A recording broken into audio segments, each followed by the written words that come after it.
Hi guys, so right now we are on our way to Penang. I'm seated at the back of the Mazda CX-5 Turbo, and in front driving I've got my good friend Aswan from Carlist, and here we have Adrian, formerly from Autobus, now with Wapcar. So we are still on the highway, and Aswan is a very good boy. He's staying on the legal side of the speed limit. So here we have, this is the CX-5 Turbo, and right now in the back seat, let me just show you. Good headroom. Okay, please pardon my shabby clothing. Good leg room here, but I think that this the seat, right, the seat cushion angle could be angled a bit higher to give better thigh support, but no, but otherwise I've been comfortable. The seat back here offers me good recline angle, so comfortable accommodations here. I'm also thankful that Adrian here is not as tall as Crispy, so he's sitting reasonably far forward enough to give me good space here at the back. Alright. Doesn't mean I'm short, average size. He's not short. He's not short. I'm not saying he's short. Okay, so of course here with the CX-5, you get this wonderful armrest. As you can see, got two cup holders here. This slot here useful to dock your phone, and you've got all this space here to chuck all your barang, and got two USB ports here. Very useful stuff. I'm here right now in Innokom, the Innokom plant in Kulim, Kedah, for the rollout of the Mazda CX-8, which I am featuring in a separate video. This video here, okay, I am actually going to show you the car which I drove up here from KL. This is the CX-5 Turbo, powered by Mazda's 2.5 liter Skyactiv turbo engine that first debuted in the CX-9. Now they have put that powertrain, 230 horsepower, 420 Newton meters, into the CX-5 here, and it is one potent machine. Okay, so pricing hasn't been officially confirmed, but estimated to be about 180,000 ringgit. All right, from the outside, there isn't much differentiation between the turbo here and existing variants of the CX-5. Those two cars you see there, those are the 2.2 diesel variants. You can see from the outside they look the same. But the biggest differentiation really is inside, where you come in. There are a couple of new touches here to the interior. As I mentioned earlier, there's heads-up display there. Let me just start the engine to show you the heads-up display. Okay, and you can see the instrument cluster is this is the new instrument cluster from the from the new Mazda 3. They have also revamped the climate control panel here.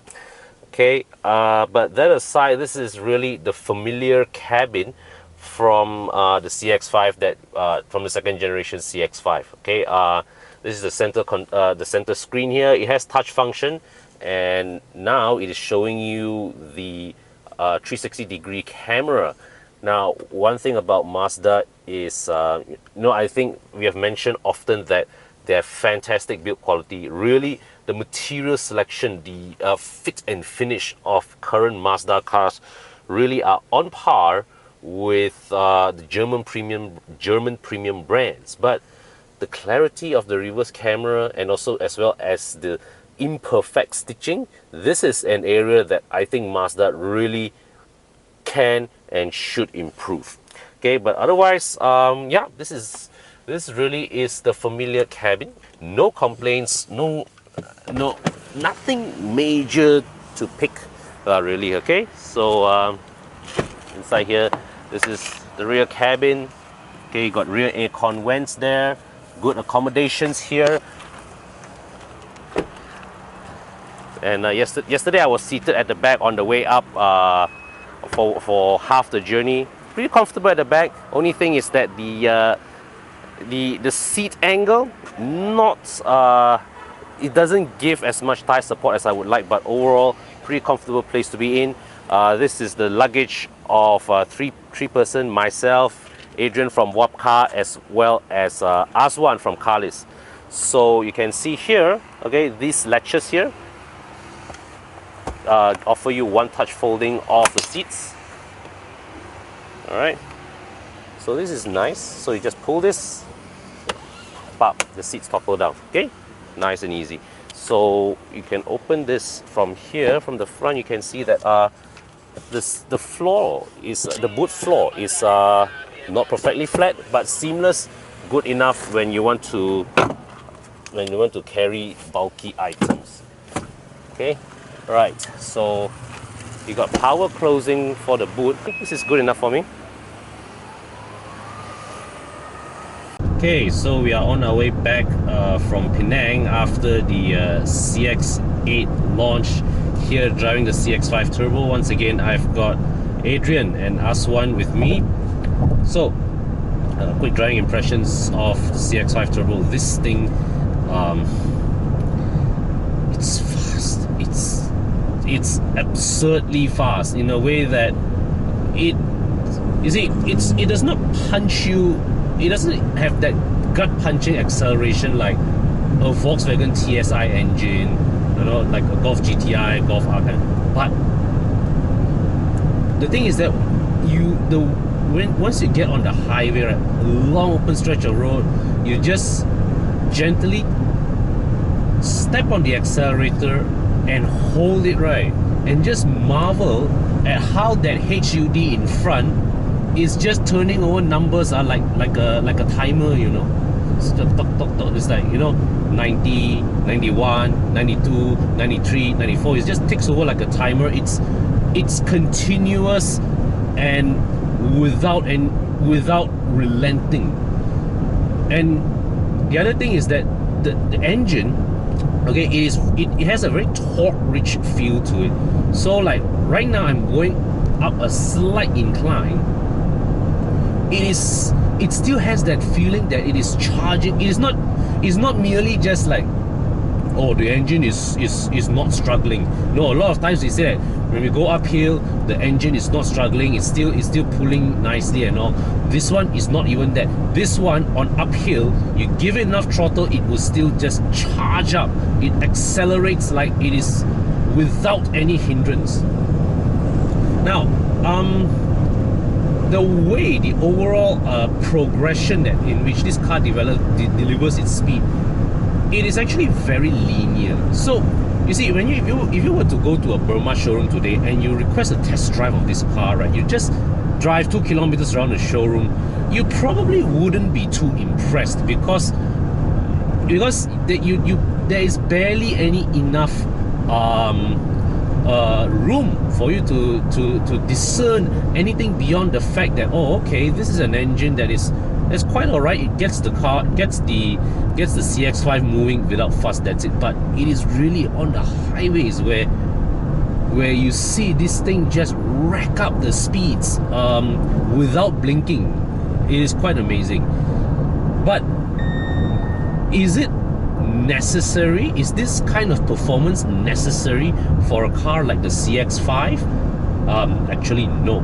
If you ask me, the 2.0, the base 2-liter model, has more than enough performance for you to get by if you are just using your CX-5 for day-to-day town driving.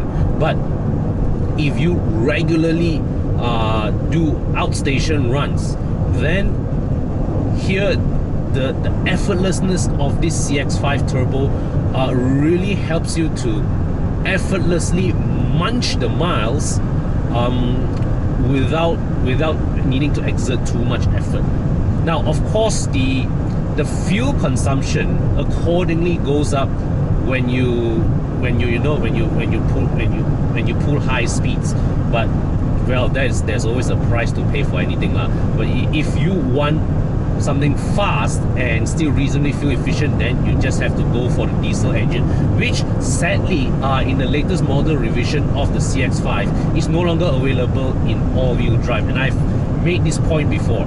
If you want the CX-5 diesel, the responsible thing to do is to spec it with all-wheel drive. So this CX-5 Turbo here comes only with all-wheel drive, and I think that is the right right drivetrain pairing for this engine because of its torque-rich nature. You don't want all that torque going to the front wheels. That's it. You spread on all fours.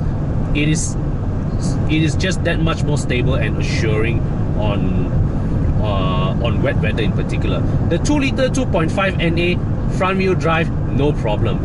But this one with turbocharged torque, you want all-wheel drive. Okay, so basically, right, the CX-5 Turbo really is a car with, I would say it's a variant that has quite unique appeal in the sense that there is nothing in its price segment that offers, in its size rather, that offers this kind of performance. 230 horsepower, 420 Newton meters of torque. This thing would leave your CR-V Turbo, your Volkswagen Tiguan very, very far behind because of the big gap in its performance. This thing is, it is a bit of an indulgence really, but well, I think it is just for the purpose of our this trip, driving KL to Penang. It has just made this journey just that much more, so much more easy and undemanding for me as the driver.